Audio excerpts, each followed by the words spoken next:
Hi అండి అందరికీ. Thumbnail చూశారు కదా. ఈ వీడియోలో అయితే బంగ్లాదేశ్ ఎందుకు భారతదేశం నుంచి దూరం జరుగుతుంది, చైనాకి దగ్గర ఎందుకు అవుతుందో క్లియర్ గా చెప్తాను చూడండి. ఈ వీడియోలో అయితే మన భారతదేశానికి ముప్పు కలిగించే ఒక ప్రధాన అంశం గురించి డిస్కస్ చేద్దాం. అదే బంగ్లాదేశ్ లో చైనా యొక్క ప్రెజెన్స్ ఎక్కువ అవుతుందన్నమాట రోజు రోజుకి. రీసెంట్ గా బంగ్లాదేశ్ చైనాతో ఒక ఎంఓయూ చేసుకుంది. అదే మోంగ్లా పోర్ట్ లో ఎకనామిక్ కారిడార్ అన్నమాట. ఇక్కడ మోంగ్లా అనేది ఒక సీ పోర్ట్. ఇది సెకండ్ లార్జెస్ట్ పోర్ట్ అనమాట బంగ్లాదేశ్ లో. ఫస్ట్ లార్జెస్ట్ పోర్ట్ వచ్చేసి చిట్టగాంగ్. ఈ సీ పోర్ట్ కి సమీపంలో 110 ఎకరాల్లో అయితే ఒక ఎకనామిక్ కారిడార్ ని చైనాతో కలిసి బిల్డ్ చేస్తుంది అనమాట. ఈ ఎకనామిక్ కారిడార్ లో వచ్చేసి కొన్ని industries, warehouses, storage units ఇటువంటివి బిల్డ్ చేస్తామని చైనాకి బంగ్లాదేశ్ మధ్య ఒక ఒప్పందం అయితే జరిగింది. సో దీనివల్ల మన ఇండియాకి ప్రమాదం ఏంటి అనేది క్లియర్ గా డిస్కస్ చేద్దాం. మనం కొంచెం పాస్ట్కి వెళ్ళినట్లయితే 2015లో ఎప్పుడైతే షేక్ హసీనా గారు బంగ్లాదేశ్ని ప్రధానమంత్రిగా పరిపాలిస్తున్నారో అప్పుడే మన ఇండియా బంగ్లాదేశ్తో ఒక ఎంఓయూ చేసుకుంది. అదే ఈ ఎకనామిక్ కారిడార్ చేస్తాని. అదేంటంటే ఈ మంగ్లా పోర్ట్లో economic corridor development India Bangladesh కలిసి చేస్తాయని ఎంఓయూ చేసుకుందనమాట. అయితే చేసుకున్న తర్వాత రీసెంట్ గా మనకు తెలుసు బంగ్లాదేశ్ లో స్టూడెంట్స్ ప్రొటెస్ట్ ఎరప్ట్ అయ్యాయి. దాని తర్వాత అయితే షేక్ హసీనా గారు ప్రధానమంత్రి పదవి నుంచి దిగిపోయి ఆమె అయితే దేశం వదిలి పారిపోయారనమాట. ఇప్పుడైతే ఇండియాలో తలదాచుకుంటున్నారు. సో ఆమె వెళ్ళిపోయిన తర్వాత కేర్ టేకర్ గవర్నమెంట్ అయిన మొహమ్మద్ యూనస్ గారు అయితే పదవిలోకి వచ్చారు. ఈయనైతే యాంటీ ఇండియన్ స్టేట్మెంట్స్ బంగ్లాదేశ్ వాళ్ళ మనసులో అయితే ఇండియాకి విరుద్ధంగా ఈయనైతే బాగా బోధించాడనమాట. తద్వారా బంగ్లాదేశ్ లో ఉండే వాళ్ళందరూ యాంటీ ఇండియన్స్ అయితే రాడికలిస్ట్ గా అయితే మారారు. సో ఇప్పుడు చూసినట్లయితే ఇంతకుముందు మనకు బంగ్లాదేశ్ తో ఉన్న రిలేషన్స్ వేరు, ఇప్పుడు వేరు అనమాట. ఇప్పుడు బంగ్లాదేశ్ వేసే ప్రతి అడుగు ఇండియాకి ఆపోజిట్ గానే వేస్తుంది.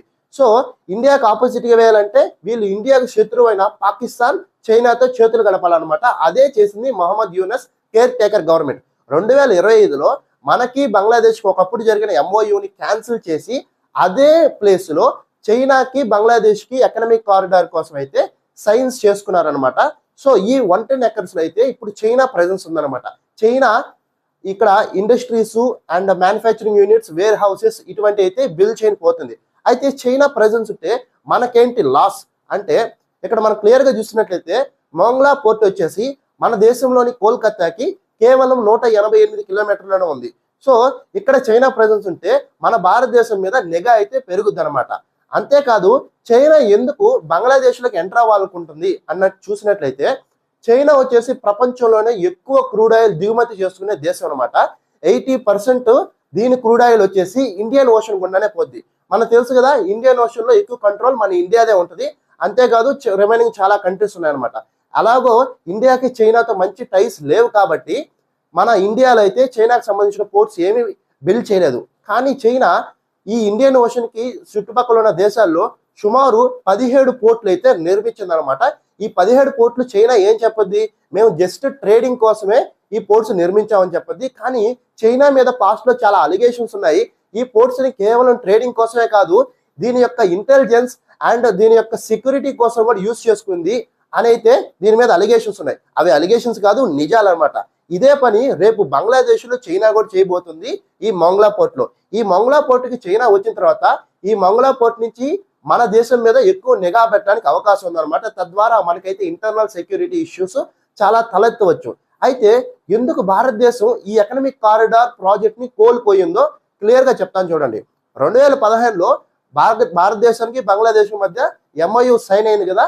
కానీ 2018 నుంచే యాక్చువల్ వర్క్ అయితే స్టార్ట్ అయింది. 2018లో మన దేశం వచ్చేసి ఒక గ్రూప్ ఫామ్ చేసి అక్కడ డెవలప్మెంట్ యాక్టివిటీస్ కి స్టార్ట్ చేసింది అనమాట. అక్కడ డెవలప్మెంట్ యాక్టివిటీస్ జరుగుతున్నప్పుడే 2024లో కరెక్ట్ గా అక్కడ స్టూడెంట్స్ ప్రొటెస్ట్ స్టార్ట్ అయ్యి దేశం మొత్తం గందరగోళంలోకి వెళ్ళిపోయింది. ఈ వర్క్స్ కూడా ఆగిపోయాయి. ఇదే అనువుగా భావించిన కేర్ టేకర్ గవర్నమెంట్ అయిన మొహమ్మద్ యూనస్ ఈ ప్రాజెక్ట్ ని క్యాన్సిల్ చేసేసాడు. అయితే ఇప్పుడు కొత్తగా వచ్చిన గవర్నమెంట్ అదే తారిక్ రెహమాన్ గవర్నమెంట్ వచ్చేసి అతను ఎలక్ట్ అయిన తర్వాత ఫస్ట్ విజిట్ చేసిన కంట్రీయే చైనా. దాన్ని బట్టే మనం అర్థం చేసుకోవచ్చు ఈయన ప్రో చైనీస్ గవర్నమెంట్ అని. సో ఇక్కడ మనం క్లియర్ గా చూసినట్లయితే ఈయన ఈ ఒప్పందాన్ని తిరిగి భారతదేశంతో పునరుద్ధరించకుండా చైనా అయితే స్టార్ట్ చేశాడనమాట. ఇదే కాదు, ఇంకా తీస్తా అనే ఇంకొక నది ఉందన్నమాట బంగ్లాదేశ్ లో. అది మన భారతదేశం గుండా పోద్ది అనమాట.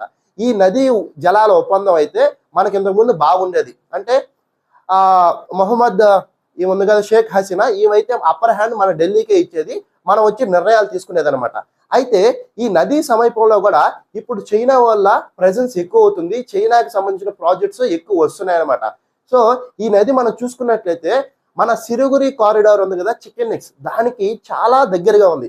ఈ చాలా దగ్గరగా ఉండడం వల్ల మనకైతే అక్కడ ఇంటర్నల్ ఇష్యూస్ చాలా వస్తాయి అనమాట. ఎందుకు? అది ఓన్లీ 22 కిలోమీటర్స్ ఉండే చికెన్ నెక్ అనమాట. అది మన ఇండియన్ మెయిన్ ల్యాండ్ ని మన నార్త్ ఈస్టర్న్ స్టేట్ ని కలుపుతుంది. దాన్ని కనుక విడగొట్టినట్లయితే మన నార్త్ ఈస్టర్న్ స్టేట్స్ తో ల్యాండ్ అయితే విడిపోద్ది అనమాట మన మెయిన్ ల్యాండ్ కి. సో ఈ కుట్రనైతే చాలా సార్లు బంగ్లాదేశ్ నాయకులు బహిరంగానే చెప్పారు. ఇప్పుడైతే చైనాతో కలిసి ఇటువంటి ప్లాన్స్ చేస్తున్నట్టున్నారనమాట. సో దీనికి అనుగుణంగా మన భారతదేశం కూడా బంగ్లాదేశ్ మీద కఠిన చర్యలు తీసుకోవాలి, చైనా ప్రెజెన్స్ తగ్గించే విధంగా అయితే మనం అయితే చూసుకోవాలి. సో ఇదనమాట ఈ వీడియోకి సంబంధించి. ఈ వీడియో మీద మీరేమంటారు? చైనా ప్రెజెన్స్ బంగ్లాదేశ్ లో ఉంటే మనకి ఎటువంటి ఆపదలు వస్తాయో కామెంట్ బాక్స్ లో అయితే మెన్షన్ చేయండి. జై హింద్, జై భారత్.